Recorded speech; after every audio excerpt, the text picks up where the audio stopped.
बिस्मिल्लाहिर्रहमानिर्रहीम। अस्सलाम वालेकुम व्यूअर्स। कोकोनट का तेल मार्केट से तो मिल ही जाता है, लेकिन घर पर बनाए हुए कोकोनट ऑयल की क्या ही बात है। ना तो कोई इसमें केमिकल होगा और ना ही कोई इसमें प्रिजर्वेटिव होगा। और अगर आप भी कोकोनट ऑयल चाहते हैं प्योर बगैर किसी केमिकल के, तो आप इसको घर पर कैसे आसानी से बना सकते हैं मैं आपको इस वीडियो में बताऊंगी। तो इसके लिए सबसे पहले लेंगे कोकोनट। आप कोशिश कीजिएगा कि फ्रेश कोकोनट हो। जितना कोकोनट फ्रेश होगा उसमें से उतना ही अच्छा और ज्यादा ऑयल निकलेगा बनिस्बत इस कोकोनट के। तो इस तरह से आपने कोकोनट ले लेना है। ये काफी पुराना कोकोनट है, तो इसको मैं पहले बहुत अच्छी तरह से धोऊंगी। अगर इसके ऊपर कोई डस्ट वगैरह है तो वो साफ हो जाए।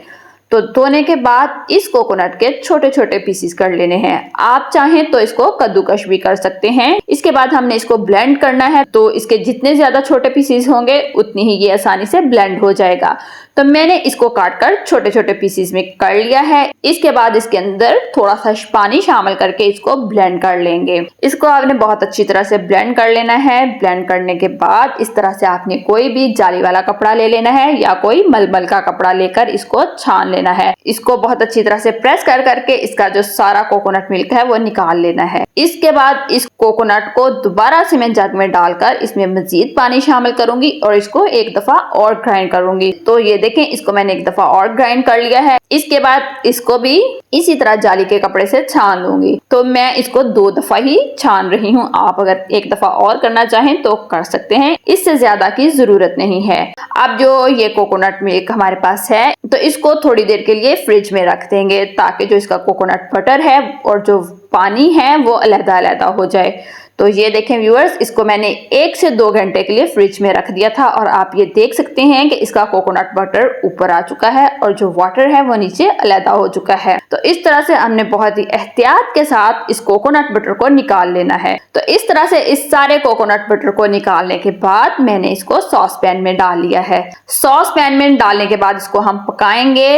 तो जैसे जैसे हम इसको पकाना शुरू करेंगे इसमें से घी निकलना शुरू हो जाएगा। ये बिल्कुल वैसे ही है जैसे हम मक्खन से देसी घी निकालते हैं, बिल्कुल उसी तरह। जैसे जैसे हम इसको पकाते जाएंगे इसमें से ऑयल निकलना शुरू हो जाएगा। जब तक ये पक रहा है तब तक आप मुझे कमेंट करके बताइएगा कि आप मुझे किन किन शहरों से देख रहे हैं। जब आप अच्छे अच्छे कमेंट करते हैं तो मुझे बहुत ही खुशी होती है। तो ये देखें व्यूअर्स, कोकोनट ऑयल बिल्कुल रेडी हो चुका है। अब मैं इसको छानकर किसी दूसरे बर्तन में निकाल लूंगी, लेकिन उससे पहले इसको थोड़ा सा ठंडा होने के लिए रखूंगी। तो व्यूअर्स, ये वो बुरादा है जो कोकोनट मिल्क निकालने के बाद बच गया था। इसको मैंने दुपट्टे पर फैलाकर खुश्क कर लिया है और ये बहुत ही अच्छी तरह से खुश्क हो चुका है। अब मैं इसको किसी एयर टाइट जार में डालकर महफूज कर लूंगी। इसको आप ऐसे भी खाएं, ये बहुत ही मजे का लगता है। और अगर आप इसके 2 से 3 चम्मच किसी मीठे में इस्तेमाल करेंगे तो उसका जायका और बढ़ जाएगा। तो इसको मैं बिल्कुल भी नहीं फेंकूंगी, इसको मैं एयर टाइट जार में डालकर सेव कर रही हूँ। तो जी तो व्यूअर्स, ये कोकोनट ऑयल बिल्कुल ठंडा हो चुका है। अब इसको मैं छान कर किसी बर्तन में निकाल लूंगी। इसको बहुत अच्छी तरह से प्रेस करूंगी, इसके अंदर जो कोई थोड़ा बहुत ऑयल है वो भी निकल जाए। तो आप देखें व्यूअर्स, इसका कलर कितना खूबसूरत आया है। तो ये हमारा कोकोनट ऑयल बिल्कुल रेडी हो चुका है। तो अगर आप घर पर प्योर कोकोनट ऑयल बनाना चाहें तो आप इस तरीके से बना सकते हैं।